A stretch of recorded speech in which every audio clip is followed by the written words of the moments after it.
So I had to kill my Bon Jovi for you.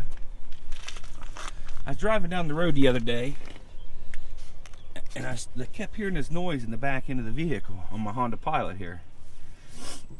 I thought, man, there's a bushing loose or something. A bushing wore out, something along that line. And I got into looking in there. I don't see nothing. This rust shield was flapping. The other one on the other side's completely gone. Well, then I seen this oil running down this shock absorber. I thought, that ain't good. So I took it off there. That thing is bad as bad can be.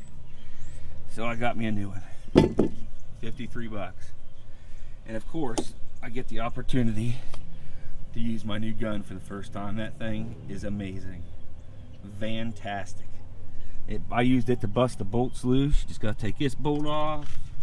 And then there's a nut down here. Down there on that stud, you gotta take it off. Right there. And yep, good to go. And I'm gonna put the new one back on and be done with my new toy.